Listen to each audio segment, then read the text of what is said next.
제가 여러분한테 소개해드리고 싶은 것은 이 내용 자체가 지금 현재 그 미국에서 되어지는 이러저런 많은 내용 가운데서 이거를 여러분들과 함께 나누고 그 다음에 이제 녹화도 된다고 그러니까 좀 여러분들 많이 알려서 좀 지금 현 시대와 정부에서 이것을 해결하지 못한다 하더라도 여기서 여러분들 실망 좌절하지 마시고 이제 다음 세대를 위해서 계속 이제 여러분들 연구하시고 또 이 분야에서 많은 사람들 또 배출하시게 되면 상당히 좋을 거라 생각됩니다. 그래서 일단은 강의 들어가기 전에 저 소개와 제가 하고 있는 그 일을 한번 잠깐 소개하겠습니다. 그래서 이제 저는 지금 신학교 사역을 하고 있고 학교가 International University of Theological Seminary라고 로스앤젤레스에 있는 그 학교에서 이제 동남아시아 학생들 중심으로 좀 사역하고 있고요. 그 다음에 캘리포니아 디알라이트 세미나리 해가지고 1.5세, 2세 한인들 또 영어권에 있는 분들을 위해서 제가 좀 거기서 가르치고 있습니다.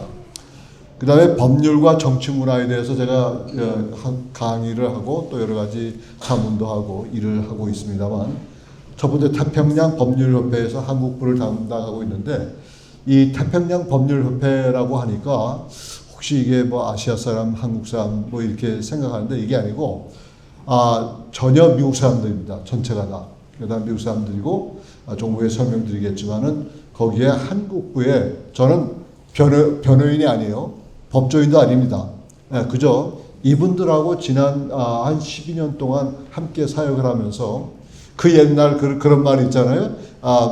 서당교회 3년이면 풍어를 읊는다고. 그러니까 그런 쪽에서 이제 이야기를 하는데 제가 하는 그 모든 강의 내용이나 이런 거를 우리 변호사님들한테 다 이렇게 인증을 받아요. 내 이런 말 해도 되겠느냐, 안 되겠느냐. 그래서 거의가 뭐 완벽하지는 않겠지만은 거의 모두가 실질적으로 정확한 그 정보라고 생각이 되어집니다. 그래서 그렇게 하고 그 다음에 이제 그 라디오 코리아라고 미국 캘리포니아 주에 그 로스앤젤레스 시에 그 라디오 코리아라고 세상 방송이 있습니다.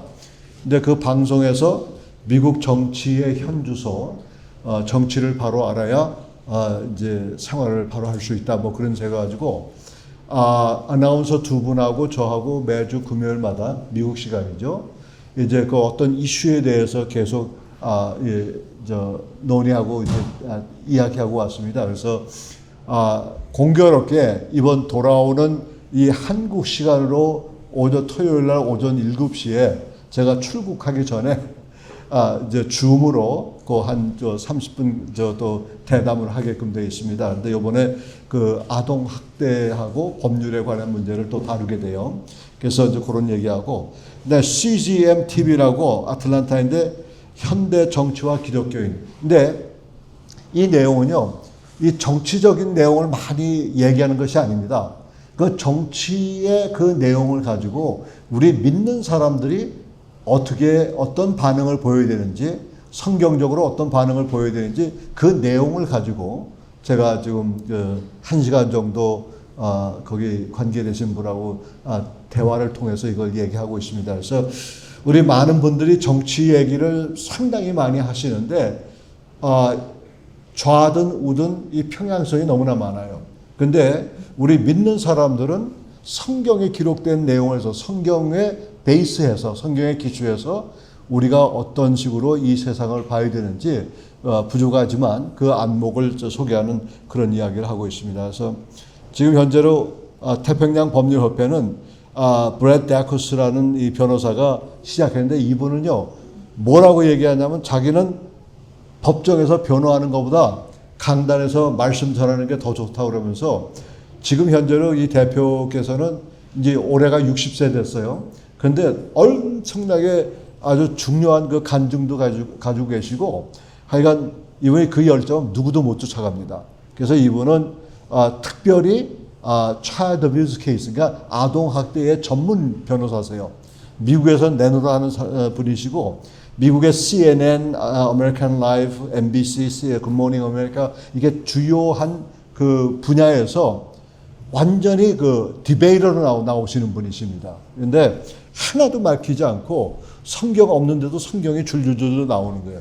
한 가지 예를 들면은 이제 상대방이 그런 얘기 하잖아요. 이제 우리 성경 가지고 얘기하지 말자. 이렇게 해서 자기네가 얘기해요. 그러면 오케이. 성경 가지고 얘기 안 하는데 나중에는 상대방이 성경을 가지고 자꾸 얘기를 하는 거예요. 그래서 그래도 한마디도 틀리지 않고 성경만 가지고서 디베이트하고 하는 이런 분이시기 때문에 사실 너무 바빠서 못 나오시지만 한국에도 한번 오셨던 것 같아요. 옛날에, 아주 옛날에. 예, 그런 분이 계시고.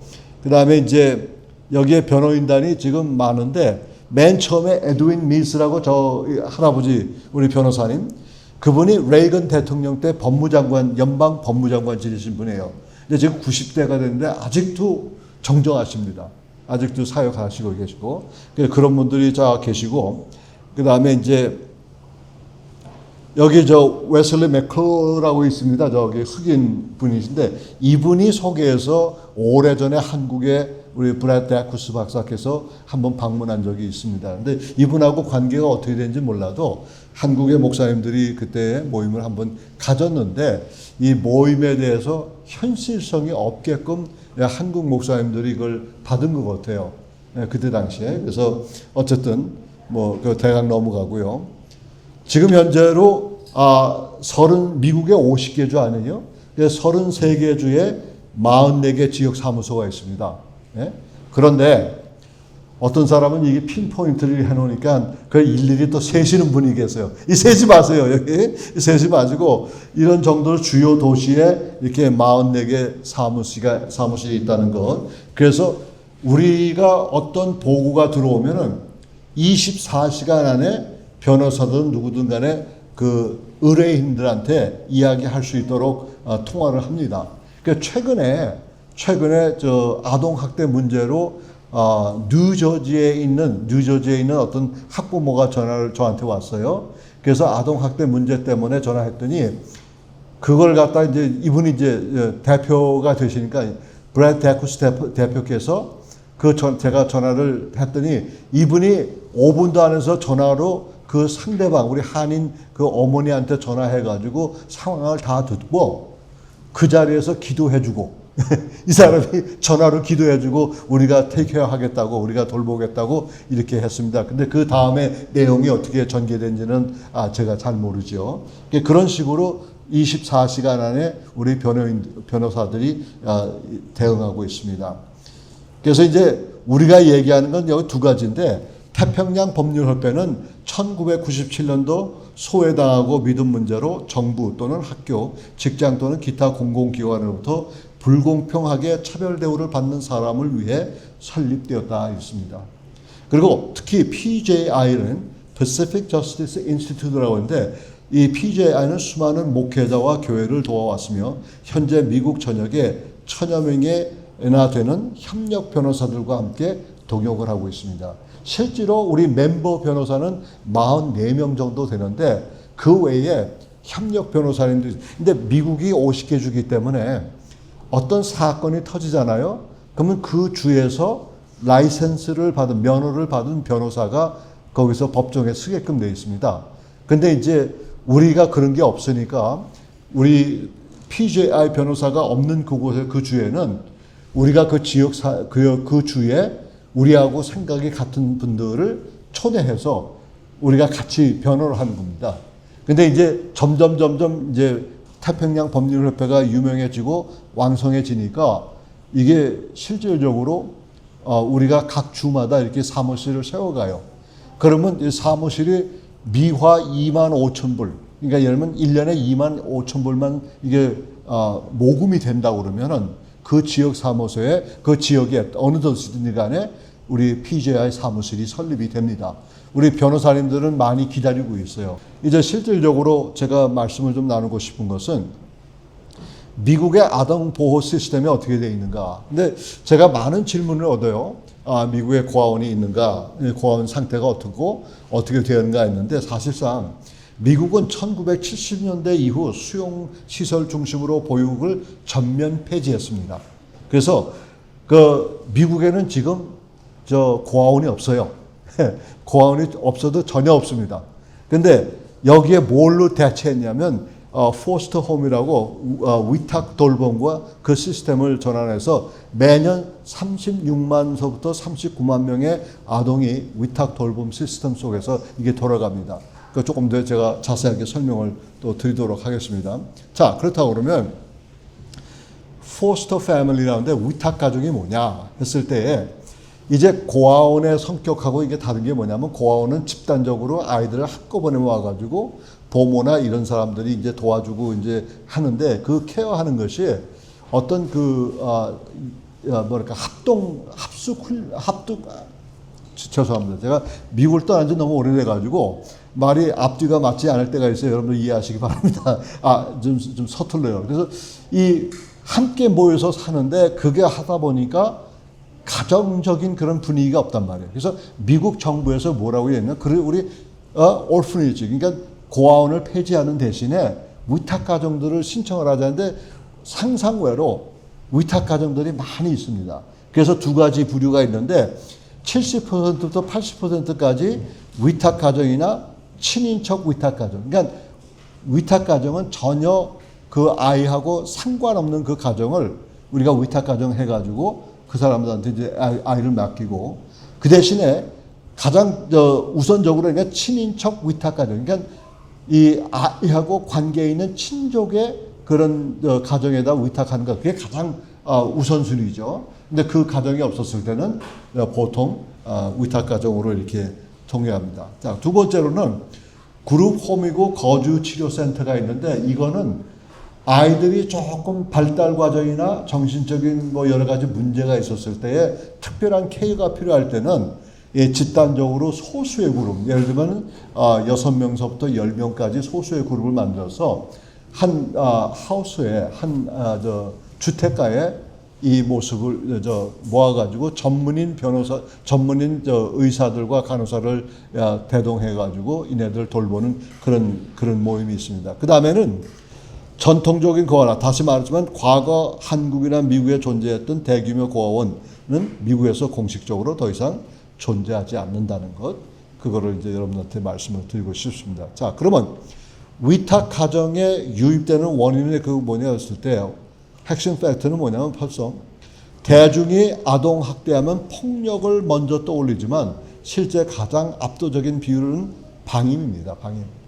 그래서 니글렉트한 가정 애들이 많기 때문에 방임이 미국에서는 제1위입니다. 60% 65%고, 이 방임이 왜 되느냐 했을 때에 마약과 약물 중독, 빈곤으로 인한 주거 불안정, 아동 방치, 이런 이유 때문에 이 방임이 가장 큰 아동 학대로 이렇게 나타나고 있습니다. 그 다음에는 이제 약물 남용해가지고 한 35%가 방임과 중복 집계가 가능하고, 그 다음에 이제 신체적인 학대는 12%밖에 안 돼요. 근데 그 다음 게 상당히 중요한 얘기인데 뭐냐면, 한국인이 생각하는 유기는 전체에서 4 내지 5%밖에 되질 않는데, 그 유기 상태를 봤을 때 이제 그 10대 임신모들이 아이를 낳은 후에 아이를 갖다 그냥 뭐 쓰레기통이나 이런 데다 그냥 갖다 버린단 말이에요. 근데 제가 듣기로는 한국에도 그런 일이 많아가지고 오히려 그 유기당한 아이들을 교회나 어떤 단체에서 해가지고 이제 키운다 그렇게 되거든요. 근데 미국의 법은 그 유기 상태로 아이를 갖다 버리게 되면요, 그게 형사법으로 처리가 됩니다. 왜냐하면 한 생명의 존엄성을 위반하기 때문에. 그래서 이제 그 티네이저 아이들한테 두 가지 방법을 하는데, 하나는 그러니까 10대들에게 임신하게 되면은 낙태를 하지 말고 계속 이제 키우라고 이제 얘기하고서, 이제 미국에는 그 임신모들이, 임신 10대 모들이 다닐 수 있는 고등학교 그 학교 시스템이 또 따로 있습니다. 그래서 그런 것 때문에 아이들을 격려해서 생명을 살리는 그 방법을 하고요. 두 번째로는 아이들, 10대 임신모나 10대 그 출산하는 그 애 엄마, 학생 엄마라고 얘기할 수가 있죠. 그네들한테 얘기했을 때 아이를 갖다 내다 버리면 이거는 형사법에 걸리기 때문에 이거는 너희가 조심해야 된다. 그러지 말고, 낙태도 하지 말고, 우리 믿는 사람은 낙태 안 하니까 낙태하지 말고, 이제 카운슬하고 얘기해서 그 아이를 낳을 때에 전혀 수치심 없이 아이를 온전하게 낳을 수 있는 그 환경을 조성해 준단 말이에요. 그것이 지금 미국 현재의 상황입니다. 그런데 이것을 반대하는 사람들이 이제 낙태를 자꾸만 권장을 하죠. 근데 이제 공립학교에서 여학생이 임신을 했을 때에 이거를 먼저 이제 카운슬러들, 이제 상담 선생님들이 그걸 알아가지고 얘네들을 데리고서 낙태 시술소로 이렇게 간 적이 있는데 그러다가 한번 사고가 났어요. 부모한테 알리지 않고 애를 데려가서 낙태를 하는데 자동차 사고로 아이가 크게 다쳤습니다. 그게 소송이 엄청나게 커가지고 여기에 대한 그 보상을 그 공립학교 시스템에서 돈을 물어줬거든요. 근데 그 다음부터는 이제 공립학교에서는 애들한테 낙태 시술소까지 이렇게 가지는 않지만 굉장히 권장을 해서 낙태를 시켜버립니다. 근데 이제 낙태에 대해서는 제가 시간상 더 자세히 뭐 생각지도 못한 일들을 하고 있어요, 지금. 그러니까 자율 낙태 시술을 해버린단 말이에요. 그런 시스템을 만들어서. 예? 그러니까 그것까지 얘기하면 시간 관계상 얘기는 못하겠지만, 그런 식으로 아이들을 하는데 우리 크리스찬들은 그걸 막는 거죠. 왜냐하면 사람의 존엄성을 우리가 알기 때문에 그렇게까지 사람을 죽이지 마라 이게요. 예? 당신도 죽이고 우리가 낙태 수술을 하게 되면 그런 면에서 이 여러 가지 건강 문제도 있으니까. 근데 이제 한국이 생각하는 유기는 전체적으로 4 내지 5%밖에 안 되고 오히려 이게 형사법으로 처리된다는 것을 여러분들 좀 미국 정치 법으로는 그렇게 돼 버렸어요. 자, 한국의 청년 세계를 한번 하고 보면 한국인 청년과 백인 여자친구가 모두 마약 남용으로 아이들을 위탁 돌봄에 들어갔습니다. 판사의 명령에 따라서 두 위탁 가정이 각각 한 명씩 돌아보고 있고 주 1회 사회복지사 입회 아래서 2-3시간 동안 부모와 면회를 할 수 있도록 이렇게 만들었어요. 예? 그 다음에 이게 뭐냐면 이 한인 청년은 정부에서 하는 마약 방지 프로그램을 완료했고 매주 소변 검사를 해서 8개월 이상 지금 마약 미사용으로 이렇게 결과가 됐죠. 근데 이제 여자친구도 똑같은 그런 얘기해서 근데 주 목적은 뭐냐면 재결합의 조건이에요. 그러니까 미국에서는 이 아동들하고 부모하고의 관계를 있어가지고 그 주 목적이 이 분리 작업이 아니라 이거를 내어주는 복합적으로 해서 재결합해 주는 것이 주 목적입니다. 그래서 프로그램을 완료하고 경제 자립 시 아이는 다시 반드시 반환될 수 있도록 하고 단 재발 시에는 18세까지 분리시켜 버리는 거예요. 그러니까 이유가 있죠, 분명히. 약속을 했는데 판사하고 약속을 했는데 판사가 이야기한 대로 이네들이 소정의 과정을 다 지키고 소변 검사를 통해서 이 마약을 더 이상 사용하지 않는다는 것이 증명이 된다고 그러면 잃어버린 아이들을 다 돌려받게끔 되어 있습니다. 그러니까 만약에 안 돌려주면 이거 큰일이죠, 미국에서는. 그런데 이제 문제는 뭐냐면 만약의 경우에 부모된 사람이 마약을 다시 사용했다 이랬을 때는 18살까지는 그 아이들을 볼 수가 없습니다. 네? 그럴 정도로. 제가 다시 얘기하죠. 볼 수 없다는 얘기 아니라 볼 수는 있겠지만은 자기네가 이제 그 집으로 데려오지 못한다 그런 얘기죠. 자, 미군 보건부 지부라고 그래가서 Department of Health and Human Services라고 했는데 아동국 공식 통계를 따르면 학대 사실이 공식화된 아동은 매년 53만 명이 된다죠. 여기 CPS라는 건 약자가 뭐냐면 Child Protective Service라고 있어요. 그러면 말 그대로 얘기한다면 상당히 좋은 단체예요, 이게. Child Protective Service라고 해요. 아동을 보호하는 그런 단체다 이거 아니야? 근데 이 사람들처럼 사악한 사람들이 없는 거예요, 이게. 이 사람들은 인정사정 없이 그냥 다 데려가 버리는 거예요.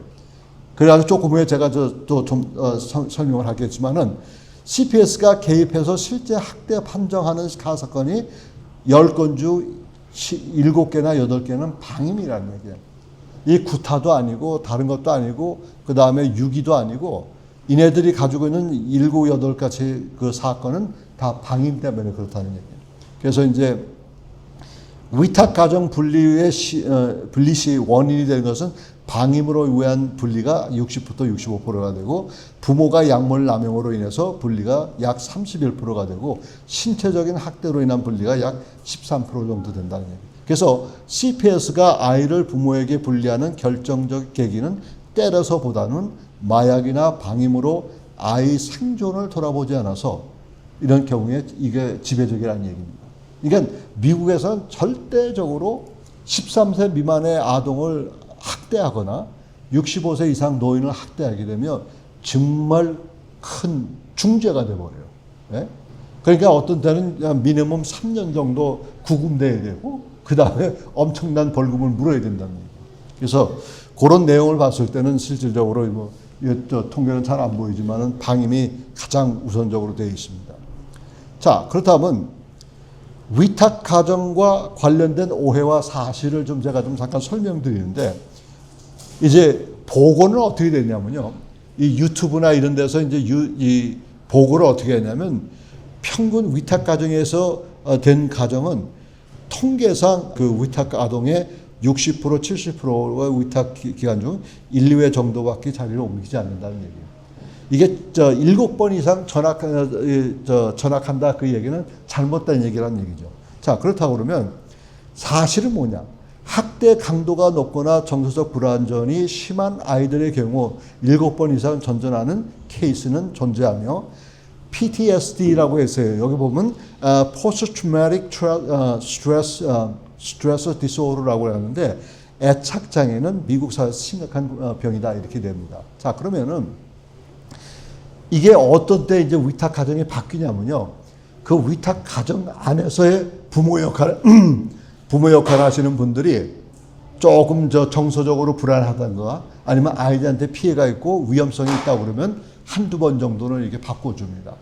그러니까 이분들의 거의 매주 모니터 하다시피 해요.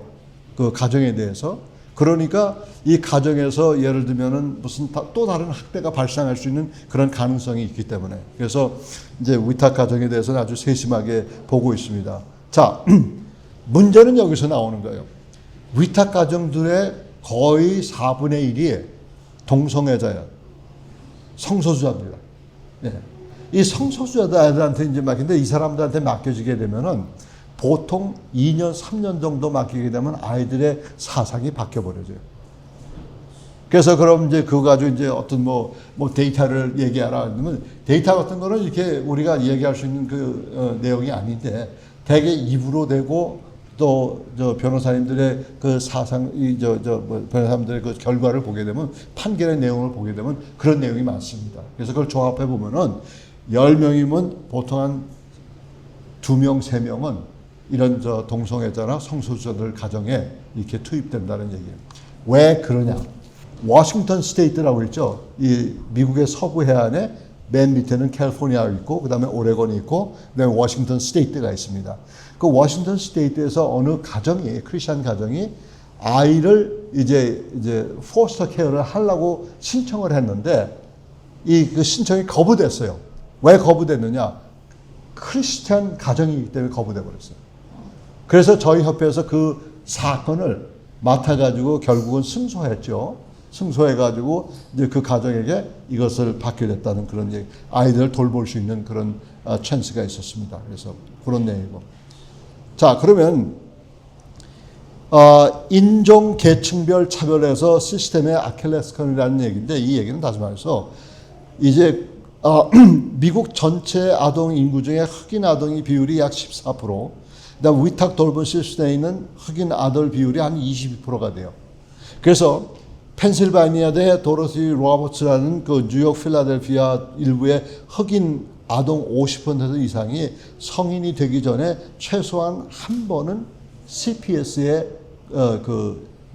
조사를 받는다 그렇게 이야기할 수가 있겠습니다. 그게 상당히 높은 거죠 이게. 이게 50, 거의 50, 반 이상이 이제 이런 과정을 거치는데 그런 가운데서 이런 내용이 나옵니다. Know your right. 이게 네 권리를 알라는 그런 얘기인데 이제 브롱스나 할렘, 그 다음에 LA 캄톤, 이 브롱스는 뉴욕이고 할렘은 뉴욕의 흑인들만 사는 그런 촌입니다. 예? 그리고 LA 캄톤 지역은 거긴 흑인 동네예요. 그러면 저소득층 흑인의 히스패닉 민간 법률 단체가 찌라시를 뿌렸는데, 첫 번째는 영장이 없으면 절대 문을 열어주지 마라. 대화를 녹음해라. 변호사를 부르기 전에 아무도 말하지 말라. 이런 얘기인데, 이거는 누구든지 얘기를 하는 거예요.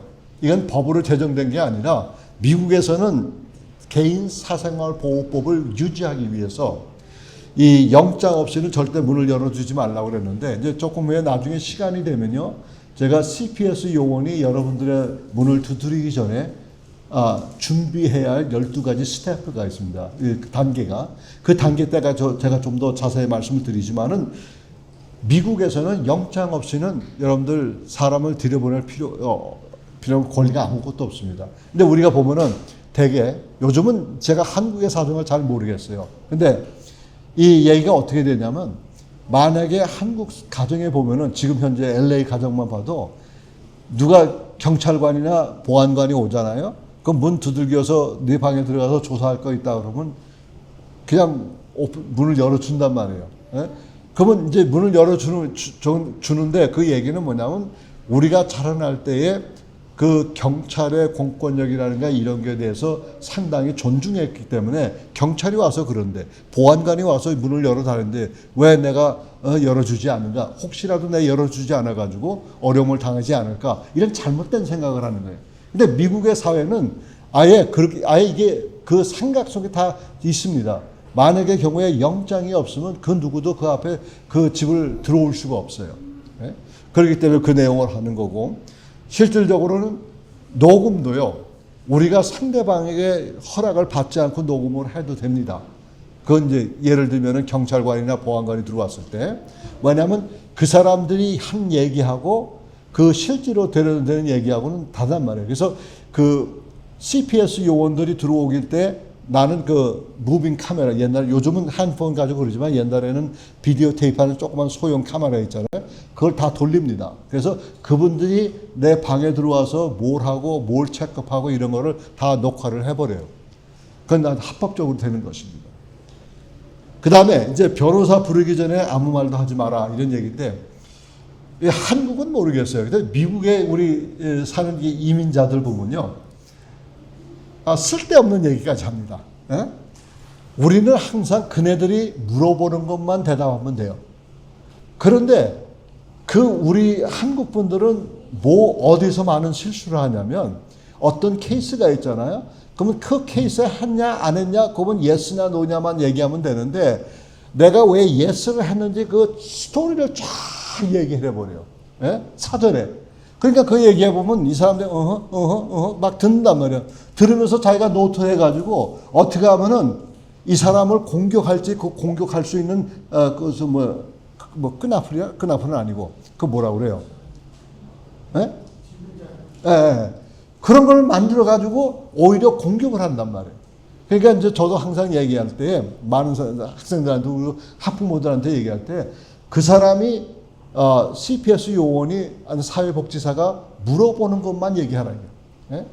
예? 예를 들면은 애가 저기 뭐랄까 카펫에 이렇게 해가지고 혹이 났어, 떨어져서. 그러면 이걸 봤을 때 이제 사회복지사가 그러면, 얘가 왜 이렇게 됐습니까? 설명해 주세요. 얘가 좀 아작아작 걷다가 걸려가지고 넘어가서 됐습니다. 그 정도만 얘기하면 돼요.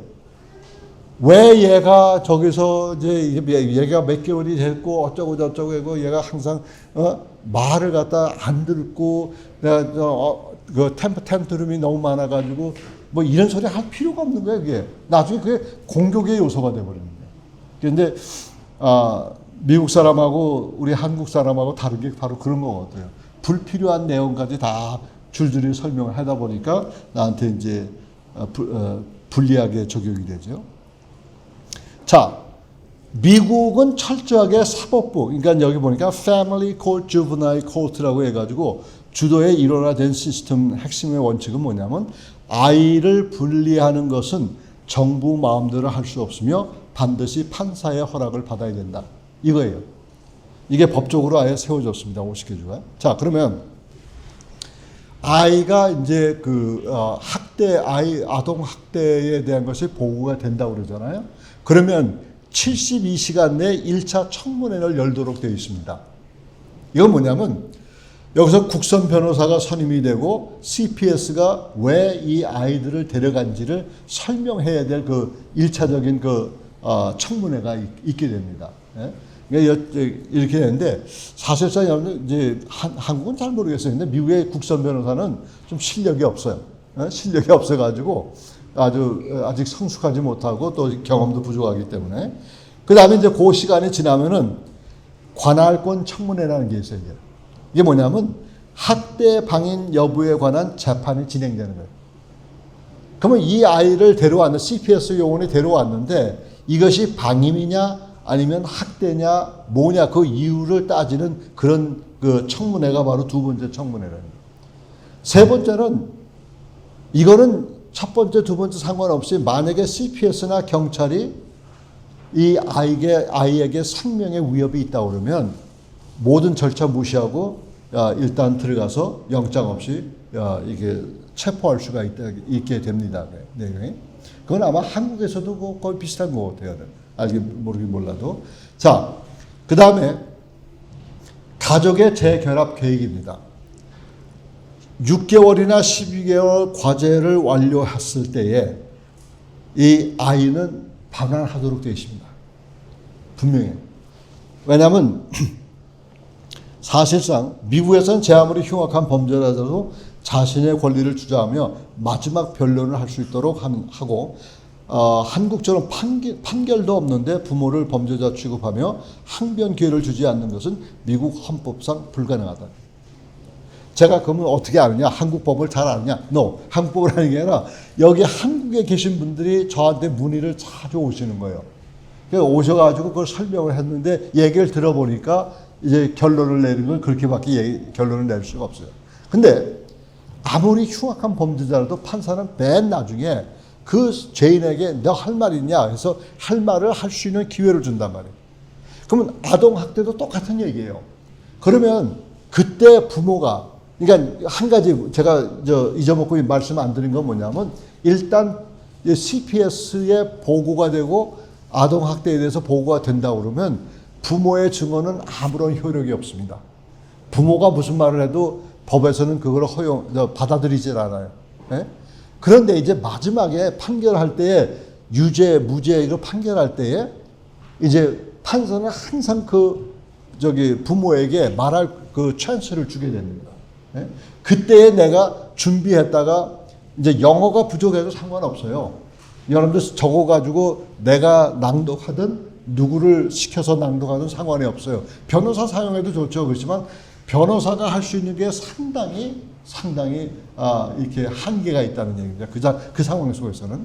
그러니까 내가 일일이 써가지고 내가 떠듬떠듬 얘기해도 이 사람들은요 아무리 떠듬떠듬 얘기해도 끝까지 다 들어요. 5분짜리 내용인데 10분, 20분, 30분이 가도 끝까지 마지막에 딱 피리어드 찍을 때까지 들어요.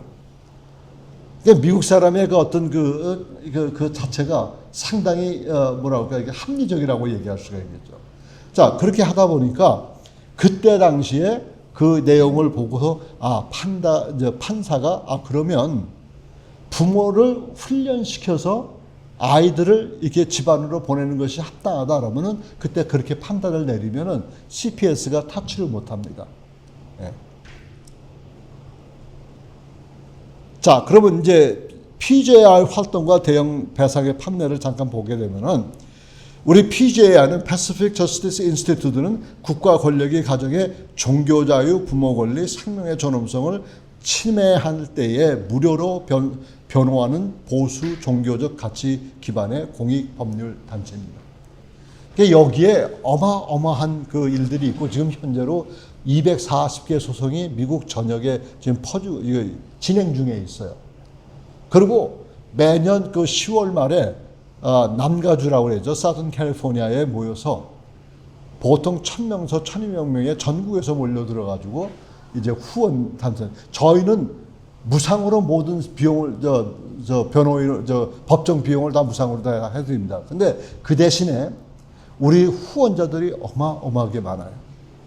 보통 이제 작년에도 그렇고 $500,000 아니면 $3-4 million, 그러니까 75만 불 이상 펀드레이징 해가지고 계속해서 요즘처럼 트럼프 대통령이 이제 열심히 하시니까 거기에 힘을 얻어가지고 미국 국민들도 이런 이슈에 대해 가지고 굉장히 하는데 우리 모르겠어요. 우리 한국 분도 그런 분들이 계시지만 어떤 때는 그 공을 셀 수가 없어요. 체크를 쓰는데 하나하나 이게 집어봐야 돼.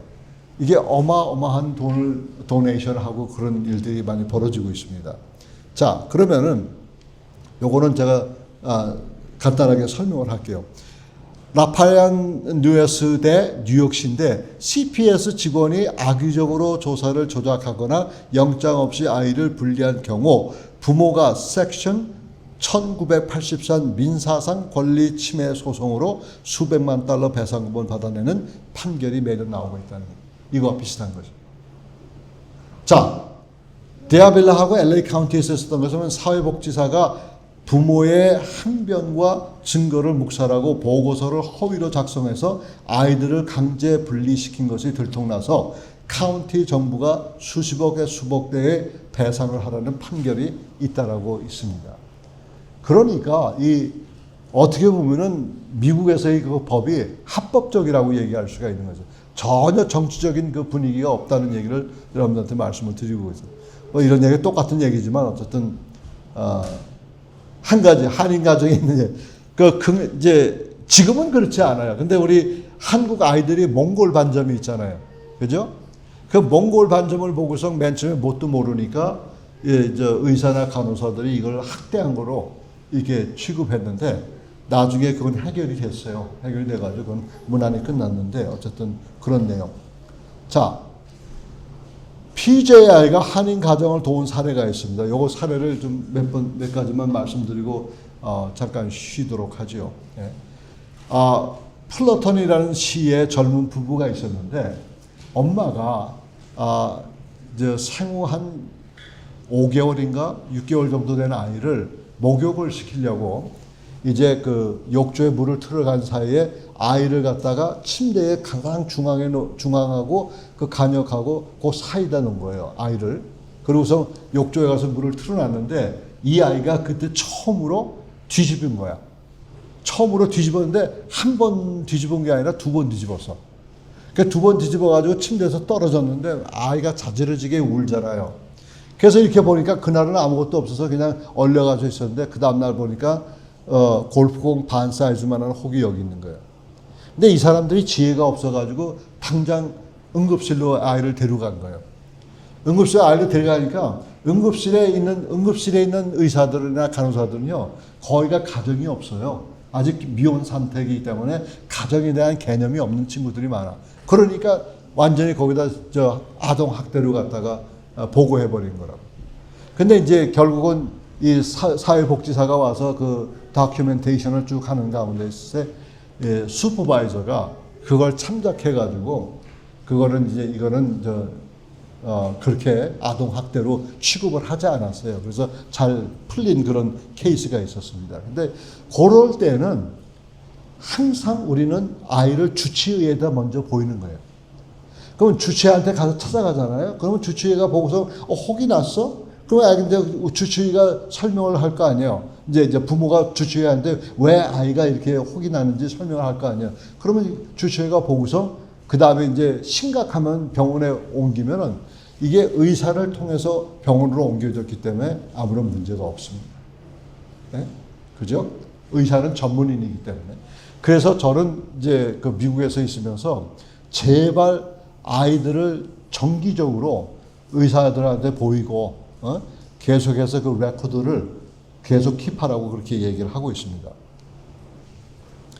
발렌시아라고 LA에서 한 50마일 정도 떨어진 있는데 한 75km, 한 80km 떨어졌다고 얘기할 수가 있죠. 게임에 중독된 소년이 있었어요. 근데 그 아버지가 달래 보기도 해보고 윽박 지르기 해보고 제발 좀 그렇게 해봤어. 근데 나중에 안 돼가지고 화가 나니까 아버지가 아들을 갖다 따구를 때려버린 거예요. 따구를 때렸더니 이 녀석이 금방 전화를 걸어가지고 여기는 119인데 거기는 911이에요. 911을 해가지고 경찰이 들어닥쳐가지고. 그래서 아버지, 어머니 다 연행됐죠. 가서 이제 연행돼서 갔는데 판사가 얘기를 들어보니까 이거는 이거 한 가지 일 때문에 아이를 분리시킨다고 그러면 이게 안 될 것 같아요. 그러니까 이제 판사가 직접 아이에게 설명을 하는 거예요. 네가 게임을 너무나 많이 했기 때문에 그런데 게임을 좀 줄여라. 법으로 해서 줄여라. 그렇게 해놓고 아버지한테 뭐냐면 아무리 화가 나도 이제 앞으로는 손짓하지 마라. 이렇게 해서 훈방 조치가 돼서 잘 끝났어요. 자, 그러면은 왜 미국에서 이런 일이 있냐 했을 때 미국 부모들은 상당히 어떤 면에서 무식해요. 이제 아버지가 만약에 화가 나잖아요. 그럼 화가 나면 갑자기 그냥 벨트를 쫙 뽑아가지고 그 소리도 굉장히 무시무시해요. 여기 있는 벨트를 갖다 쫙 뽑으면 쫙 소리가 나요. 그걸 탁 붙여가지고 그냥 무조건 구타하는 거예요. 예? 그러니까 미국 정부에서는 이게 오랜, 이게 뭐 벌써 100년, 200년 정도의 그 계속 되어 온 그런 풍습은 아니고 습관이라고 그랬죠. 나쁜 습관. 그러니까 이제 미국 정부에서는 그걸 갖다 이제 아동 학대를 해가지고 구타를 못하도록 돼 있어요. 그랬더니 그 다음에 구타는 어떤 구타를 하냐면 이제 여기는 이제 그렇게 안 됐지만 미국에는 이제 이렇게 개인 주택가에 그라지가 있습니다. 자동차 차고가 있어요. 그러면 아이들이 말을 안 듣는다고 차고에다 애를 갖다 재우는 거야, 하룻밤을. 그것도 아동학대예요. 어쨌든 뭐 그거는 다른데 이것도 발렌시아 케이스도 아주 잘 훈방 조치해서 잘 끝난 케이스입니다. 자, 이게 뉴저지 쪽에 동부에서 일어난 일인데 여기도 똑같은 거예요. 이제 13살 난 어린 여자아이가 게임에 중독돼 가지고 할머니가 그냥 빗자루 있지 않습니까? 그 헐렁헐렁한 빗자루 다니죠. 그거 아주 그냥 볼일을 여러 대 쳤단 말이에요. 그랬더니 이 아이가 또 신고를 했어요. 그래가지고 했는데 나중에 보니까 그 아버지가 이혼하셔가지고 혼자서 딸아이를 키우는데 자기 혼자 못 키우니까 이제 부모님한테 위탁을 한 거야. 할머니, 할아버지한테. 할머니, 할아버지 있는데 할머니, 할아버지는 옛날 전통적인 생각을 하고 있기 때문에 애가 말을 안 들으면, 볼기를 쳤단 말이에요, 이렇게. 근데 그 케이스는 좀 잘 안 됐어요. 그거는 이제 아버지가 가서 얘기했더니 아버지한테 완전히 TRO, 그러니까 Temporary Restraining Order 해가지고 금지 접근, 뭐라고 있죠? 접근 금지법. 그걸 해가지고 아이를, 그 다음에는 아이를 볼 수가 없었어요. 그 다음에 어떻게 된지 그 내용은 모르겠어요, 그 다음엔. 그러니까 그런 케이스도 있었고. 그 다음에 이 벤나시에서 있었던 케이스인데 이거는 정말 부끄러운 얘기예요. 아버지하고 어머니가 이게 사이가 안 좋아가지고, 아버지는 아들을 데리고 자고, 어머니는 딸을 데리고 산 거예요. 그 아버지는 이제 아들은 위니까 이제 여자 동생이죠. 여동생이죠. 그런데 이 아이가 밤에 나와서 쉬를 하는데 변기에다 조준을 잘못해가지고 여기저기 그냥 사방에 막 이렇게 흩어진 거예요. 근데 그 내용을 알지 못하고 밤중에 문을 두들겨서 그냥 자기 엄마를 갖다 구타한 거예요. 와이프를 막 구타한 거예요. 누가 오줌을 그렇게 막 쌌냐고. 그 나중에 결과를 알고 봤더니 그 아이가 잠결에 그냥 조준을 못해가지고 그 주위에 이렇게 흐트러지게 쉬를 봤는데 그래가지고 그 내용 그전에도 이제 구타 사건이 많았어요. 그래가지고 이 부인이 미국 교회 다니는 한국 자매에게 그 얘기를 했다고. 내가 이런 가운데 상당히 괴롭다고. 그랬더니 그 자매가 자기 남편이 미국 사람인데 미국 사람한테 그 얘기를 했어요. 도움을 좀 청하려고. 그랬더니 이 미국 사람이 대번에 그냥 CPS를 부른 거라. 그래서 애 못 찾았어요. 애가 이제 장성할 때까지 못 나옵니다. 그리고 아버지는 아마 모르긴 몰라도 구타로 아마 한국으로 쫓겨났을 것 같아요. 내 생각에. Anyway. 그런 얘기가 있습니다. 오케이. 그 다음에는 쭉 설명을 드리고, 글쎄, 요거를 할까 말까 했는데, 그래요. 그러니까 어쨌든 일단은 잠깐 쉬시고요. 쉬시고 그 다음에 제가 그러면 한국어는 어떻게 해야 될까? 제가 좀 서제션을 좀 드리고 싶어요. 저 어떻게 해야 될까 앞으로 그거를 잠깐 한 10분 쉬었다가 우리 다시 하죠. 네, 감사합니다.